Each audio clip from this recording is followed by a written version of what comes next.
Comunidad Minera. Saludos, ¿qué tal amigos? Con ustedes, Víctor Santos Uriel, dando inicio a esta nueva entrega de Comunidad Minera. Muchas gracias por acompañarnos. Sean todos bienvenidos a este programa donde compartimos temas ambientales, técnicos mineros y sociales. Y es que aquí en Comunidad Minera promovemos la minería responsable que respeta el medio ambiente y el derecho de las poblaciones. En el día de hoy tendremos un programa muy especial donde conversaremos con el biólogo Luis Carvajal, miembro de la Academia de Ciencias de la República Dominicana, y trataremos el tema del agua, calidad y cantidad, así como la preservación de los recursos hídricos en República Dominicana. Pero antes, vamos a pasar a la sesión del comentario semanal de Comunidad Minera. Hemos visto en los últimos meses una gran campaña mediática donde expresan, específicamente de la Cámara Minera, expresan o mejor dicho socializan los resultados de un estudio que se hizo, un estudio socioeconómico, se llaman básicamente aporte socioeconómico de la minería metálica en República Dominicana, donde presentaron cifras muy interesantes que demuestran la importancia de la minería en República Dominicana, tales como inversión, estamos hablando en el rango del 2010 al 2020, hubo inversión directa extranjera en el sector minero metálico en el rango de los cerca de 4.000 millones de dólares. Así como del año 2015 al 2020, los aportes de la minería metálica a la República Dominicana alcanzaron cerca de 100.000 millones de pesos por concepto de diferentes tipos de impuestos. Eso es impresionante. Así como también en el mismo periodo emplearon 23.000 personas. Eso es muy bueno para el país. También estamos viendo recientemente una campaña de la empresa Falcondo, los radios, una gran campaña actualmente, donde dice que han aportado a la economía dominicana cerca de 34.000 millones de pesos desde en los últimos 5 años. Todo muy bien, perfecto, pero siempre decimos aquí en Comunidad Minera, ¿qué le tocó a las comunidades? Nunca nos dicen cuánto están invirtiendo esas empresas mineras en las comunidades, en los alrededores donde se desarrollan los proyectos mineros. No sé, ¿será que las cifras no son impactantes como los beneficios que le están representando a las empresas mineras y al Estado dominicano, que ellos no tratan de decir nada, cero, de decir cifras exactas y que se puedan comprobar de cuánto están invirtiendo en responsabilidad social corporativa? Aquí en el país, en el sector minero, la empresa, hay una empresa, mejor dicho, que pertenece en cierto modo al sector minero, no 100%. Estamos hablando de Cementos Cibao, y es la única que da cifra. Y hemos podido ver recientemente en los medios de que Cementos Cibao invirtió el año pasado 80 millones de pesos en responsabilidad social. Y eso impacta, eso es importante, señores. Y eso debería servirle de ejemplo a las otras empresas mineras que publiquen sus datos y para ver si en verdad están apoyando y en qué lo están invirtiendo, cuáles son las áreas de impacto, no genérico, que digan específicamente qué programa están ellos patrocinando en las comunidades para el desarrollo de esos habitantes que usualmente solo se benefician con el tema de los empleos, pero que hay una gran deficiencia, específicamente en el tema de Barrick, esa comunidad de alrededor de Barrick, Pueblo Viejo, con carencia de agua, carencia de fluido eléctrico, carencia de infraestructura tales como estructuras viales. Eso es inaceptable, una empresa que tiene ya 9 años operando de forma comercial aquí en el país. Esas son cosas inaceptables, señores. Y lo que más me duele es cuando comparamos cómo está trabajando Barrick en otros países, especialmente en los últimos 12 meses, que han habido cambios radicales, como por ejemplo en el caso de Argentina con el proyecto Veladero. Barrick se comprometió, hizo un acuerdo donde iba a financiar una fiduciaria para obras de desarrollo en las comunidades mineras, en el proyecto Pascualama. Escúcheme, no Pascualama, el proyecto Veladero. 1.5% de todas las onzas de oro que vendan va a ser utilizado para financiar esa fiduciaria. Y eso va a alcanzar de aquí al año 2030 la cantidad de 138 millones de dólares. ¿Eso en cuánto? En 8 años. Eso es casi 15 millones de dólares por año que estará aportando Barrick. No sabemos cuánto está aportando aquí en el país, pero ni remotamente esa cifra. Y eso en el caso de Argentina. La semana pasada vimos en los medios donde la empresa Barrick Pueblo Viejo, Barrick Gold, que es la empresa matriz de Barrick Pueblo Viejo, anunciaba de que había llegado a un acuerdo con el gobierno de Tanzania. Un acuerdo donde le iba a entregar por cada onza de oro que vendiera, le iba a entregar o iba a gastar, mejor dicho, $6 por cada onza de oro que se venda. Ese fue el acuerdo.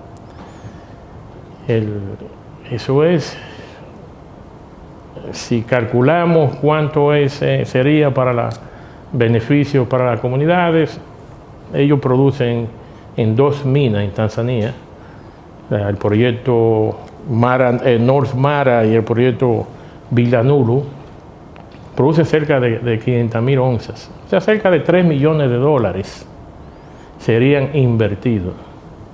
Pero además también se comprometieron a invertir hasta $70 millones en capacitación técnica, especialmente en las áreas mineras, en construcción de carreteras, acueductos. Entonces uno se pregunta, pero ¿y por qué si Barrick está haciendo se está preocupando por las comunidades mineras en otros países? ¿Por qué esos beneficios no llegan a República Dominicana para las comunidades? Son cosas inexplicables, como le indiqué al principio del comentario, con las precariedades que hay en esas comunidades próximas a Barrick Pueblo Viejo. Y no hay ningún intento de un proyecto de desarrollo que le pueda suplir agua a toda la provincia de Sánchez Ramírez, financiado por la empresa. Todo se lo dejan que sea el Estado Dominicano que lo hace, y el Estado Dominicano invierte muy pocos recursos y no entrega tampoco el 5%. O sea, la situación de Barrick Pueblo Viejo no es el mejor ejemplo de minería responsable, específicamente en el aspecto social y cuidados, y también en el aspecto ambiental, porque no sabemos. El Ministerio de Medio Ambiente no publica nada de cómo se está manejando, se está gestionando el medio ambiente en ese proyecto. Debemos exigirle a esta empresa que quiere ahora expandirse para durar hasta el año 2044, una inversión de $1.400 millones. Deberían aprovechar y exigirle hoy, inviertan más en las comunidades, así como están haciendo en Argentina, en la mina de Veladero y las comunidades de la provincia de San Juan, en Argentina, así como también lo están haciendo en Tanzania. Y todo eso ha sido en los últimos 12 meses. La pregunta es que los argentinos y los africanos ¿Saben negociar mejor que los dominicanos? Es una respuesta que nos la dará el futuro. Ese ha sido el comentario de hoy de Comunidad Minera. Ahora pasaremos a la entrevista con el biólogo Luis Carvajal cuando regresemos después de la pausa comercial.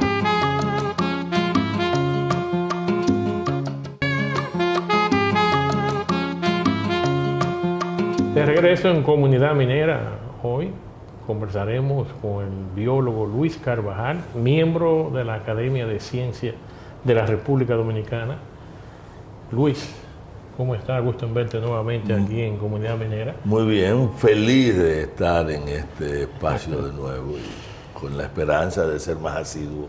No, yo aprendo mucho cuando tú vienes aquí, porque quizá eres una de las personas más calificadas para tratar, especialmente el área del tema que vamos a tratar hoy, el agua, y también los otros temas ambientales. Bueno, la ventaja de los temas ambientales es que no son desagregables uno de otro. Imposible separar el tema de agua del tema biodiversidad, el tema de agua de los modelos de producción o del ordenamiento del territorio o de la conducta ciudadana o de la conducta empresarial o de las políticas públicas, que creo que es un elemento importantísimo para la población, dado que en el discurso público el agua ha logrado mucha preeminencia en los últimos gobiernos. La mesa de agua en el gobierno pasado, el gabinete de agua ahora, un plan hidrológico a 10 años definido con el gobierno pasado, un plan a 15 años definido ahora, pero tienen en común el hecho de que hay una enorme distancia entre el discurso, las políticas enunciadas y lo que se concreta en los territorios y sobre todo las medidas que se toman y más aún la línea de inversión, porque las políticas están donde están los cuartos, dicen la gente. Lo que digo, Luis, es que, bueno, como tú mencionas, dice que una cosa es lo que se dice, otra la que se hace, pero que cada día vemos más problemas y nuevos problemas con el tema del agua. A mí me impactó mucho una noticia que apareció en los medios en las últimas 4 semanas, el tema del parque Francisco Alberto Camaño de Ño con una cañada que presentaron en televisión, en el periódico El Diario Libre, completamente seca. Mira, se trata de Río Grande, cuyo nombre pienso que ya en los caudales que conducen no le hacen honor, y se trata de una intervención irregular desde múltiples vías. Primero, porque ahí se inició sin un solo estudio, a tal grado que todavía ahora, en medio de los debates, después de que se convierte en un hecho notorio, todavía el INAPA, que está realizando la obra, la inició desde la gestión pasada, no ha sido capaz de darte los datos hidrométricos del sitio, cuáles son los caudales, cuál es el volumen, qué es lo que están pretendiendo. Hay una construcción de un acueducto que no lo han podido inaugurar porque le están pidiendo permiso a una serie de tomas irregulares que hay allí para poder ellos disponer de agua. Ocurre que este acueducto es una chapucería desde el punto de vista legal, no hay estudios ambientales, pero también se arrancó sin los estudios de base. Parece que importaba más la inversión en la obra. Así se inició por el gobierno pasado, pero así se continuó en esta gestión. No hay estudios ambientales. Yo hice un descenso junto con un equipo de la Academia de Ciencias y la Procuraduría Ambiental, y cuando pedimos los documentos allí, los ingenieros que estaban trabajando en el lugar nos dijeron: mira, si hay estudios ambientales deben estar en la sede. Bueno, el plan de manejo y adecuación ambiental nos extrañó el rostro de que no sabían de lo que estábamos hablando, y cuando pedimos la bitácora, que es la que se lleva para llevar el informe de cumplimiento ambiental, que debe estar en grandes obras en el lugar, tampoco la tenían. Ya en el camino, cuando hablamos con la gente de INAPA, que nos llama el propio director, entonces descubrimos que ellos tenían unos términos de referencia y que estaban pensando hacer los estudios, pero ellos no han, el acueducto está prácticamente terminado y ellos están programando hacer los estudios. Y si hay algo cómico es la reacción posterior en los medios, tanto del ministro de Medio Ambiente como del director de INAPA, que han dicho que ellos están dispuestos a corregir esta falla, cuando lo que se corresponde ahora mismo es primero detener, hacer todos los estudios y ver la pertinencia.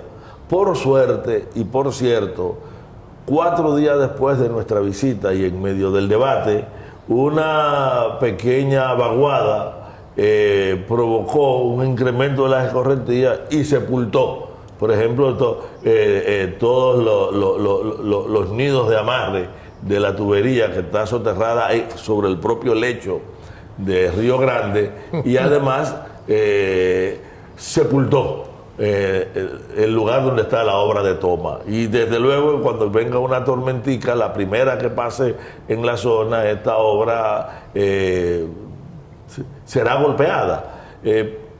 Lo que evidencia esto no es que haya una preocupación de urgencia porque las comunidades de La Charca y Estebanía necesitaban un acueducto múltiple contra el que nadie está en contra. Se trata de que empezar una obra sin los estudios, arrancarlo en violación de la ley, forma parte de una práctica en la que ha sido recurrente el Estado Dominicano y han sido recurrentes las empresas que tienen mucho poder, que es creer que el poder económico, que si se trata de una obra pública o de una obra de alto interés social, no requieren cumplir las leyes, cuando al revés, la legislación dominicana agrava las penalidades cuando el delito es cometido por el Estado. Pero eso que pasó allí se repite en la geografía dominicana. No han sido pocas las obras de infraestructura que después que se construyen jamás han aportado una gota de agua. Se pueden contabilizar muchos acueductos que años después de inaugurado no han dado una gota de agua. O presas como la de Pinalito, que después de construida se ha evidenciado que implicaron un fraude técnico y un fraude económico.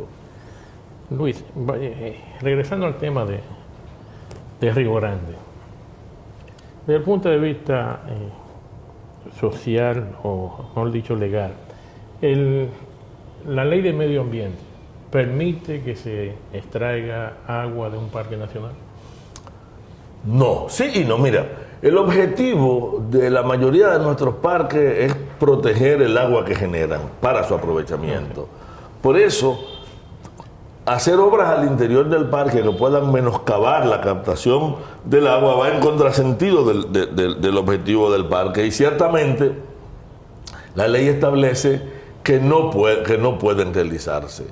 Sin embargo, y te habla una persona que está permanentemente atento al delito ambiental, imagínate que se trate de un acueducto en una zona donde antes, porque en esa zona estuvieron una toma de agua desde la época de la colonia para esa zona, o sea, hay ahí todavía los restos de un acueducto antiguo.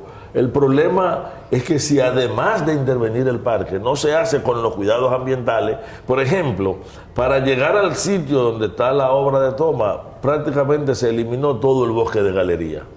Al colocarse directamente sobre el cauce en un salto e interrumpir el curso de agua y variar la dinámica, se está creando una mucho mayor amenaza a la zona, sobre todo en un río que tiene grandes fluctuaciones en la época de estiaje, que es la mayor parte del año para una zona de bosque seco como es Asua. No se dispone de agua para el acueducto. Te repito que INAPA está esperando que quienes tienen tomas ilegales, porque hay otra serie de tomas ilegales que son de productores privados en la zona, que le suspendan para ellos poder inaugurar el acueducto. Cuando usted ve eso, dice, bueno, ¿y de qué estado y de qué país estamos hablando? Pero ellos reconocen que hay tomas ilegales. Sí, sí. Y aún así permiten, o sea, medio ambiente, que se haga ese delito ambiental. Mira, lo que sorprende es que todas las irregularidades que nosotros encontramos en la zona, que son muchas, en un parque nacional, en un lugar de acceso, no haya un reporte de la administración del parque o del encargado local de medio ambiente. Pero si tú quieres ver el conjunto de agresiones ambientales contra el agua en la zona de agua, de Asua, cuando tú vas al río Jura, te encuentras que hay un permiso de una supuesta canalización que lo que ha hecho es haber desmadrado. O sea, que la canalización debe ser una obra civil, o sea, con un proyecto que establece un objetivo y una serie de indicadores. Sin embargo, la canalización es la excusa para dar un permiso de extracción comercial de agregado. Cuando la canalización, si es una obra civil, el objetivo de aprovechar los agregados que hay ahí debe ser ni siquiera secundario, sino terciario a los objetivos de la obra. Pero en realidad te dan el permiso de canalización, te ponen una serie de maquinaria que te trae el material y cuando se agota el material se van y lo que te dejan es un río desmadrado, lo contrario a canalizar. Y ellos hacen estudios de impacto ambiental para ese tipo de obras civiles. No ¿No lo exige la ley eso? Claro que la ley lo exige. Y volvemos de nuevo en que hay una debilidad institucional, hay una práctica de delito ambiental tolerada, estimulada y muchas veces realizada por el propio Estado y por los propios organismos que tienen la función de respetar la ley.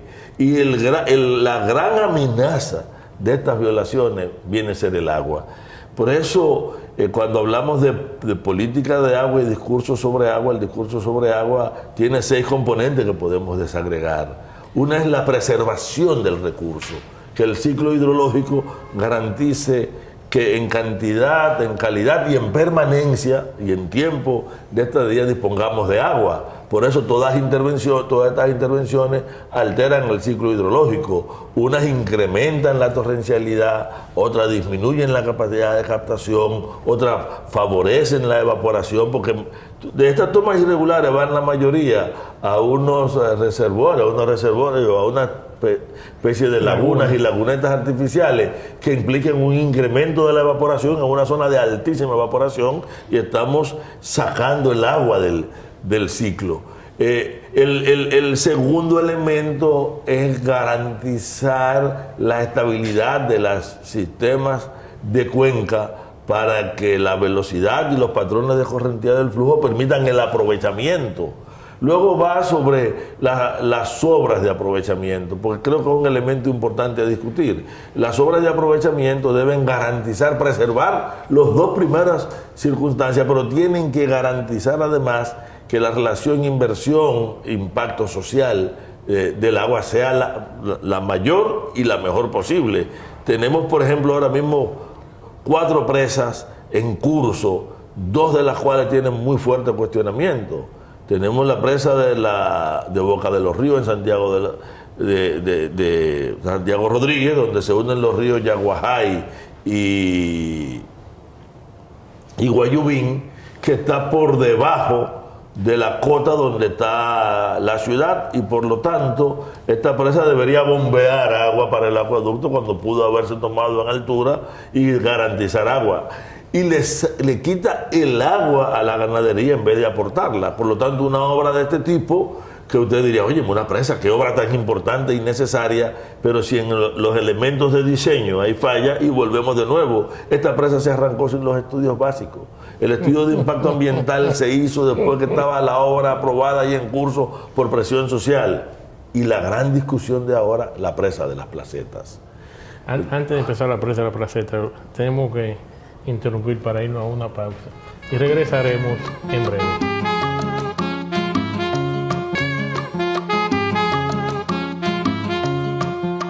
Continuando en Comunidad Minera, hoy conversando con el biólogo Luis Carvajal.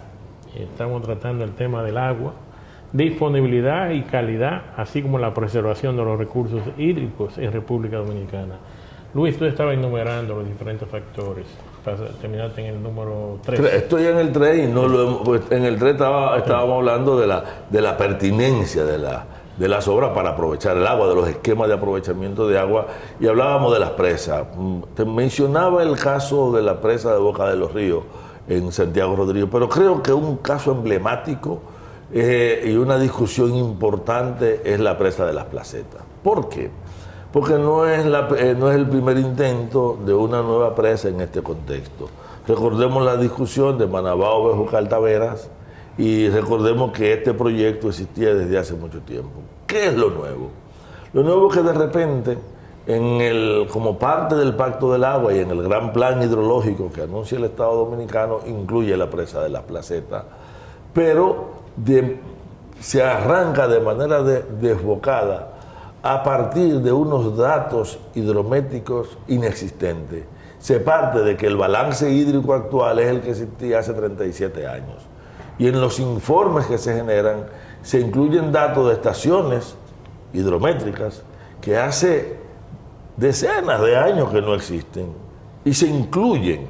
Y al incluir esto, lo primero que tenemos es un cuestionamiento alrededor del balance hídrico. Luego, la pertinencia de la obra fuertemente cuestionado por los comunitarios y manejado desde fuera como si fuera que la gente no quisieran generar un proceso de solidaridad de las aguas y quisieran mantener intacto su entorno. No, lo que pasa es que ciertamente los ríos Bao y Jagua, que están en situaciones realmente críticas, tienen una importancia local demasiado grande, y lo que se está planteando como obra no implique en realidad una garantía de nuevos aportes significativos para resolver el problema del agua, que en la sierra ahora mismo el fundamental ha sido la eliminación del bosque y, algo peor, la degradación de la calidad del bosque, entendiendo por degradación la disminución de la capacidad que tiene ese bosque de incorporar humedad y de regularla. Por lo tanto, en un sistema fuertemente crítico, ya aprovechado y mal manejado y mal aprovechado a partir de las fuentes que tiene, se plantea de repente la eliminación de una serie de lugares emblemáticos, sacar, por ejemplo, que una de las gran quejas de los serranos es que no hay un plan de desarrollo integral a la sierra, y que esta presa no incorpora un plan de desarrollo local y no incorpora la visión de lo local, que llega con la prisa de hacer las inversiones, una prisa que ya sabemos a dónde llega. ¿Sabe a dónde va a llevar esa prisa? A que después que se haya avanzado con un gran gasto financiero, haya que hacer modificaciones para hacer ajustes. No sería la primera vez.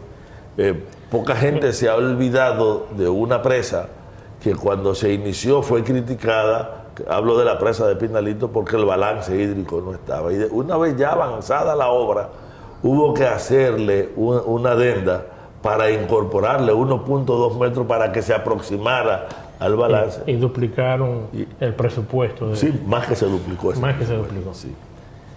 Parece que fue planeado así. Luis, pero esa presa de la Placeta, ¿esa presa es de doble propósito para electricidad de riego o es estrictamente para electricidad? Una cosa es el discurso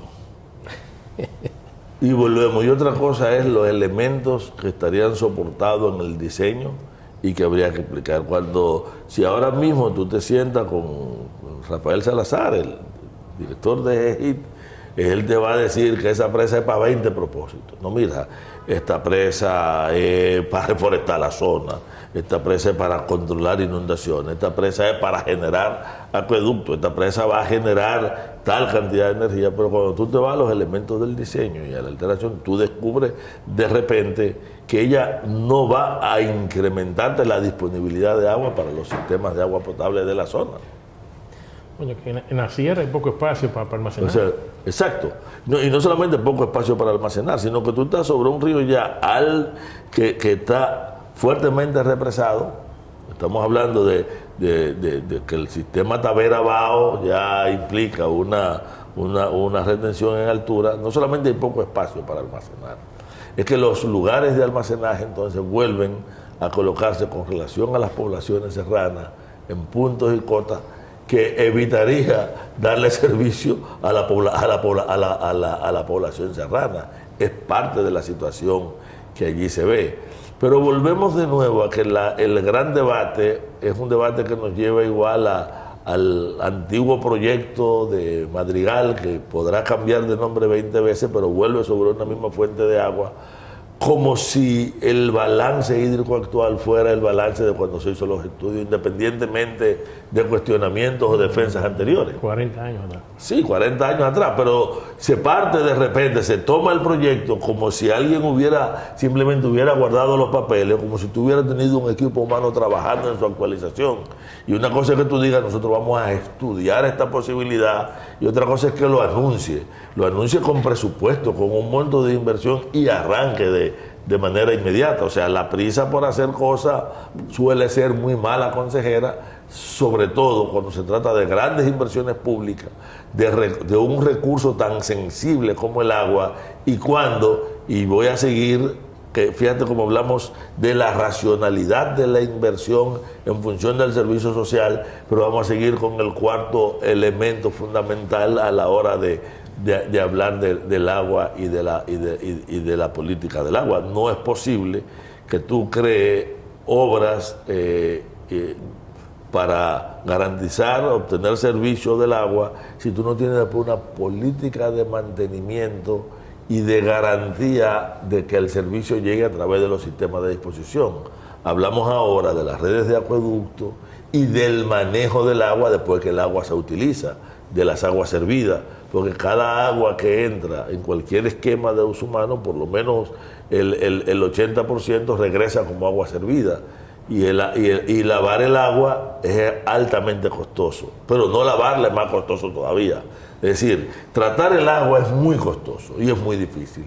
No tratarla es mucho más costoso y mucho más oneroso para la sociedad por el efecto contaminante sobre la propia agua. O sea, el agua que se ensucia disminuye la disponibilidad global de agua y encarece el agua y crea una serie de impactos sociales que son fundamentales. Y ese elemento, aunque sigue apareciendo en el discurso alrededor de la preocupación, la última gran inversión que recuerda la sociedad dominicana fue el sistema de planta de tratamiento que se construyó aquí en el área de la Sursa para abordar una parte de las aguas servidas del Gran Santo Domingo. ¿Y está funcionando eso correctamente, Luis? O la dejaron a media, como acostumbramos. Incompleta. Bueno, el problema está en que yo creo que se sobrevaluó los impactos que tendría. Primero, alrededor de la cantidad de agua que iba a recoger. Y segundo, cualquier sistema de planta de tratamiento en una ciudad lleva una serie de obras complementarias para poder encauzar las aguas hacia esta zona. Si tú no garantizas que tú colectes una cantidad de agua determinada, y nosotros seguimos apuntando a emisores submarinos y a otro esquema de colectores que en vez de dirigirte a plantas de tratamiento, se están planteando para obviar las plantas de tratamiento. Pero este elemento está vinculado a otras dos cosas. Tú tienes que tener una política de financiación y de recuperación en términos de la inversión a partir de las grandes obras hidráulicas, y por lo tanto tú tienes que tener una red de gestión pública, que ahora se está planteando también como una red de gestión pública-privada que debe tener un referente en la ley. Y la ley, o sea, toda la parte de legislación, que es la otra pata, la quinta de las seis que hemos hablado, ese elemento de legislación está tratando de ajustarse a partir de tres cosas. ¿Quién controla los grandes recursos? ¿Quién tiene la gestión sobre eso y cómo le abrimos espacio para la privatización del recurso? Así no vamos a llamarlo muy lejos, Luis. Luis, hay una ley nueva, o un proyecto de ley. Hace un par de semanas empecé a verlo en los medios, la ley del agua. Ya yo perdí la cuenta de cuántos proyectos han sometido. Por alguna razón u otra, cada gobierno trae una nueva ley del agua, un proyecto de ley del agua, pero ninguno se llega a ejecutar. ¿Qué está pasando ahí? Mira, me tocó participar recientemente en un debate alrededor de la nueva propuesta que le hemos llamado la propuesta del MEPIT. Ocurre que cada proyecto de ley de agua tiene en común tres elementos. Uno, la entidad que lo propone pelea por la gestoría. Ahora, el nuevo proyecto de ley de agua convierte al Ministerio de Medio Ambiente simplemente en un elemento de adorno que podría opinar y pasa la gestión del agua al MEPIT, que yo creo que no debería ser su función. Crear una autoridad nacional de agua, pero la sede de la decisión alrededor de la gestión del agua sería el Ministerio de Economía, Planificación y Desarrollo. Y vuelve a lo común. Antes el gran debate era que si era el INDRI, que si era Medio Ambiente, y el gran problema para aprobar la ley de agua no han sido otras dificultades, que las hay más de fondo que este. El problema que ha impedido ha sido la lucha de interés alrededor de quienes quieren manejar los ingentes recursos que hablan. El otro factor de la ley de agua es que te sigue abriendo espacio para la privatización, y eso no se ha modificado en los 4 últimos proyectos, aunque haya cambiado de forma. Por ejemplo, la forma que aparece en los 2 últimos proyectos, en el que fue votado, que ya no existe porque no ha sido reintroducido en el Congreso, y en este, que es el que se pretende reintroducir, aparece, ¿verdad?, la figura de la posibilidad de la inversión, ¿verdad?, privada en las grandes obras de infraestructura. Pero habla de que las concesiones de agua pueden servir de garantía. Y si tú puedes dar una garantía sobre una concesión de agua, es porque el bien es tuyo, porque la garantía es una herramienta de pago. Consecuentemente, fíjate que tú estás abriendo una ruta fuera del lenguaje de la privatización, aparecer la palabra privatización, porque vuelve en términos del discurso de la propia ley, te sigue hablando de que es un bien público, de interés social, etcétera, etcétera, pero te abre la ruta de que una concesión del agua tú la puedes utilizar como instrumento de pago, porque si tú la pones en garantía, nadie pone en garantía lo que no es suyo. O sea, para tú poner tu vehículo en garantía es porque es tu vehículo. Y si yo pongo mi concesión de agua es porque el agua es mía, no, porque la concesión es un acto jurídico administrativo que no puede ser transferible de manera mecánica. Y ocurre algo similar con esto a lo que ocurre con la ley minera, y qué bueno que estamos en un programa que se llama Comunidad Minera. La actual ley minera vigente te establece que tú puedes declarar de utilidad pública un terreno para fines mineros, pero que una vez ese terreno es minero, él pasa al régimen de la propiedad privada y opera como bien de propiedad privada, y es la única ocasión en la que tú generas un bien público, lo conviertes lo declaras de utilidad pública para pasarla a la propiedad privada, y eso de algo similar, creo que el símil puede ser un poco burdo, pero funciona, es lo que ocurre con las concesiones de agua. Yo la declaro, es un bien nacional y es público, pero la concesión que te da derecho a gestarla hasta que tú recobres tu inversión y más allá, tú la puedes poner en garantía. Fíjate que este aspecto de la ley es exactamente el quinto, porque hay un sexto elemento que yo creo que para mí debe ser el más importante y el que cubre todo esto alrededor del problema del agua en el país.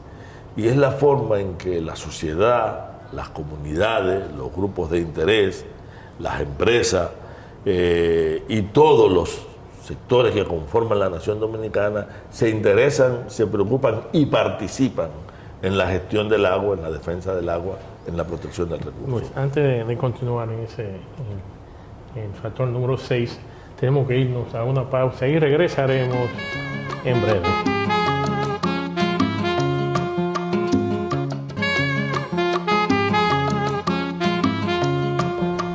De regreso en Comunidad Minera, hoy conversando con el biólogo Luis Carvajal, y estamos tratando el tema del agua. Terminamos el segmento anterior iniciando el sexto factor.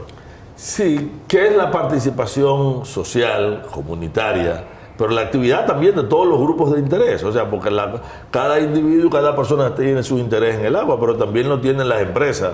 Eso es un interés legítimo. El papel de la política pública es armonizar estos intereses en función del bien público.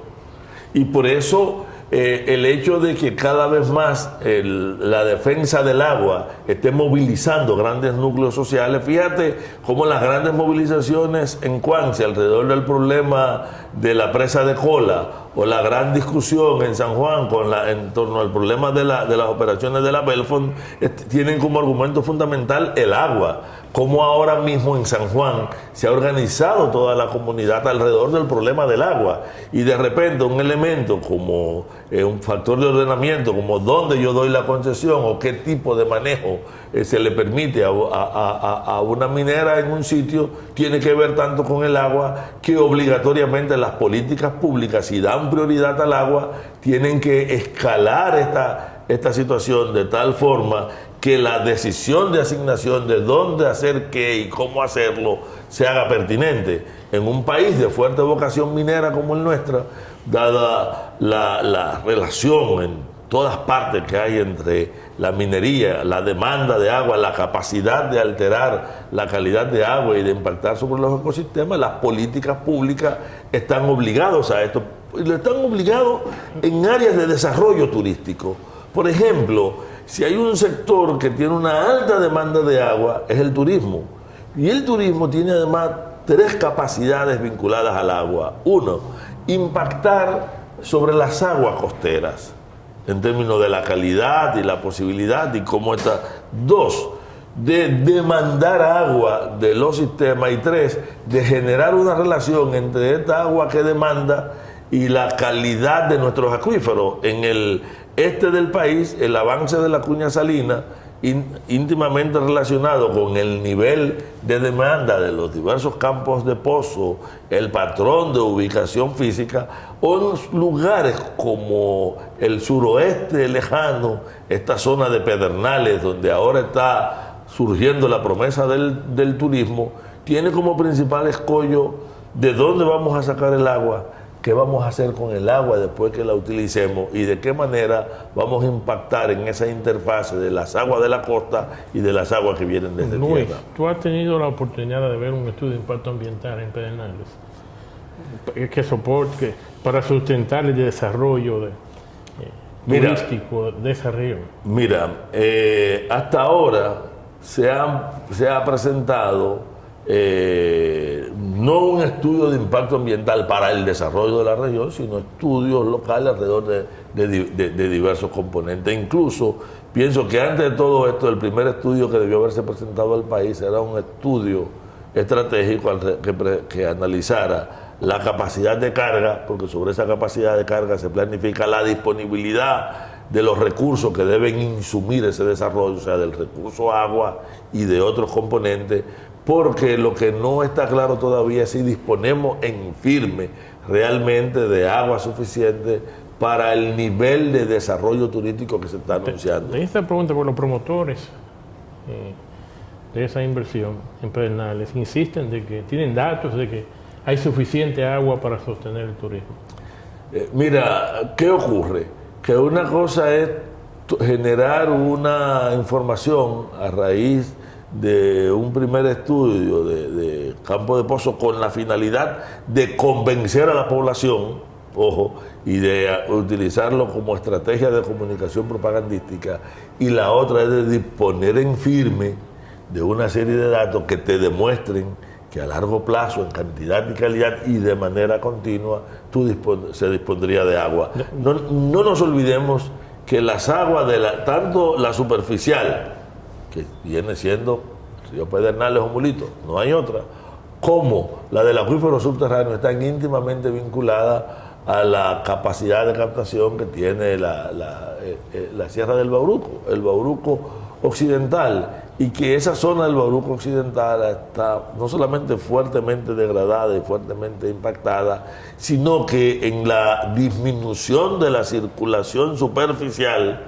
nosotros podemos hacer una proyección de una disminución del acuífero, y que por lo tanto dar una garantía sobre la capacidad del agua subterránea en términos de cantidad e incluso de calidad para un nivel determinado de demanda, con el problema de contrapresión que puede generar intrusión salina en una zona que tiene la tendencia a la salinización. Yo creo que necesitamos más estudios, que ciertamente es importante un programa de inversión turística en la zona, pero que un programa de inversión turística tiene que sostenerse mucho más allá de la voluntad, del deseo o de la propaganda. que las maquetas son una cosa y los proyectos reales son Luis, otra. tú sabes bien claro de que obtener esos datos científicos para llegar a una conclusión, los datos hídricos, toma tiempo. Claro que toma tiempo. Y ya están empezando con la infraestructura. Óyeme, si nosotros iniciamos una presa en Santiago Rodríguez sin ningún estudio, o hicimos un acueducto para después darnos cuenta que no teníamos agua, que eso ocurra en Pedernales no nos sorprende. Por eso es tan importante hacer la advertencia, porque no se trata de una paranoia o de un antidesarrollismo. No, es que si queremos desarrollo real, tenemos que sustentarlo en la capacidad real del territorio y en estudios en firmes reales. Recuerdo que nos preguntaron, porque en uno de los tantos debates en los que estamos está, que si nosotros podemos demostrar que no hay agua suficiente. No me invierta. Es que quien tiene que demostrar que la tiene suficiente para su proyecto es quien está haciendo el proyecto. Nosotros estamos pidiéndole que lo demuestren y no sentimos que la información que se ha dado sea suficiente, sea convincente, tiene una serie de huecos y más aún parece estar demostrando lo contrario. Por eso, este proyecto de desarrollo del sur, que además la realidad lo va a llevar a la velocidad de, cuando te hablan de 30.000, 20.000, 10.000, qué sé yo, tantas mil habitaciones, probablemente lleguen, pero dejémoslas que ellas lleguen como tendrán que ir llegando, en función de la capacidad real del territorio y de la disponibilidad de recursos, pero a la vez, en un seguimiento íntimo a lo que allí está ocurriendo. No nos olvidemos, y quiero poner un ejemplo real que nos tocó vivir a todos. Tú no eres tan joven, pero tú eres mucho más joven que yo, quizás tú no te acuerdes de esto, pero cuando empezó la gran promesa de Puerto Plata, de repente surgió una vocación tan grande sobre Puerto Plata, que la realidad refrenó, corrigió, demostró grandes errores, y luego poco a poco Puerto Plata ha ido retomando un esquema de inversión más ajustado a las posibilidades reales de sus recursos y corregido por la naturaleza. Pero en este interín se dañaron playas, se abandonaron y todavía quedan ahí como ruinas una serie de inversiones turísticas. Y hay lugares que además se trabajó como si fuera turismo minero, es decir, un turismo que convierte un recurso que debe ser permanente en un recurso no renovable. Y eso es una experiencia de la que tenemos que aprender en el sur. Igual que en el este hemos aprendido una gran expansión del turismo que tiene como limitación fundamental ahora el deterioro de la calidad de las propias playas que utilizan producto de un mal manejo de muchos componentes. Inicialmente la idea de desarrollar el turismo en Pedernales, al menos eso es lo que decían, de que iba a ser un turismo boutique. Cuando yo escuché el primer proyecto que se presentó en el gobierno de Danilo Medina, que mencionaron 3.000 habitaciones en la fase inicial, pero eso no es un hotel boutique. Mira, vámonos mucho más atrás. Ya desde que se hizo aquella famosa reforma agraria que asentó a una serie de gente en terreno de vocación turística y que inmediatamente entraron inversionistas, se empezó a hablar del gran desarrollo de la zona y de repente esa zona no se desarrollaba porque ahí había unas áreas protegidas y habían unos radicales que se oponían. Y recuerdo aquellas discusiones con Felucho Jiménez y aquel proyecto de los famosos Ecoloch o aquellas construcciones ecológicas. Que se planteó en un momento dado la inversión de 2.000 millones de euros y han venido cambiando de una propuesta a otra. La primera tenían en común que pretendían validar el robo de las áreas protegidas. En ese interín, la Academia de Ciencias, la Universidad, el Grupo Jaragua, terminaron formulando una propuesta de desarrollo, diciendo, mire, que hay espacio y hay posibilidad. Este espacio tiene 3 limitaciones. Tenemos que garantizar de dónde viene el agua y de qué cantidad de agua disponemos. Segundo, cómo vamos a insumir para que esto se articule al desarrollo local. ¿Cuáles serían las fuentes para para la alimentación, cómo vamos a organizar la pesquería, cómo vamos a incorporar los multidestinos que tiene la zona. O sea, porque nunca ha habido una oposición a que allí se desarrolle y ni la hay ahora. La oposición sigue estando en contra de la grandilocuencia y la improvisación. Y la urgencia en improvisar. Algunos para obtener resultados y otros para poder hacer las inversiones o ser parte de esa dinámica, pueden estar implicando algo muy serio para el país. Proteger el desarrollo turístico de esa zona implica seguir aquello que dice, vísteme despacio que voy deprisa. Pues, ya estamos llegando ya a la parte final del programa, pero no quiero terminar el programa sin comentar sobre el tema minero y el agua.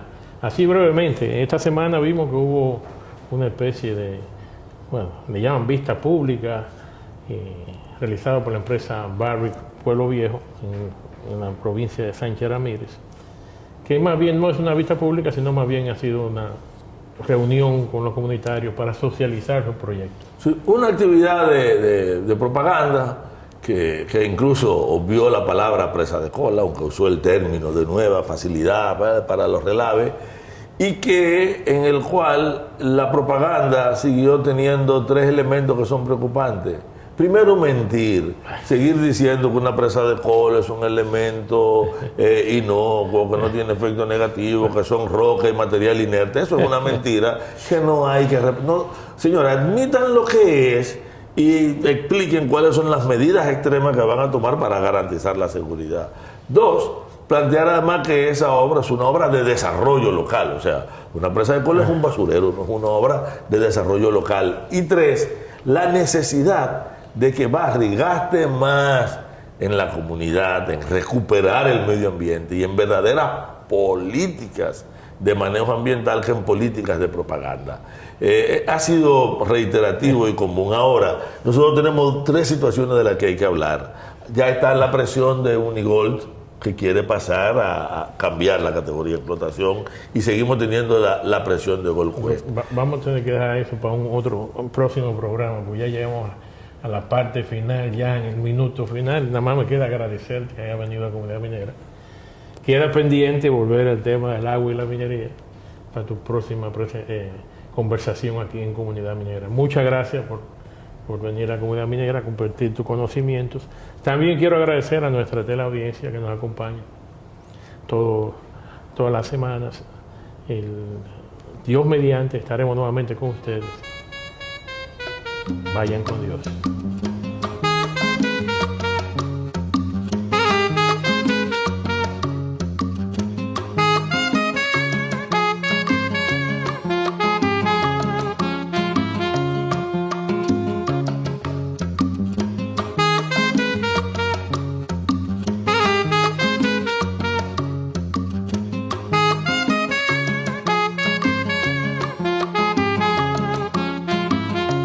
Comunidad Minera.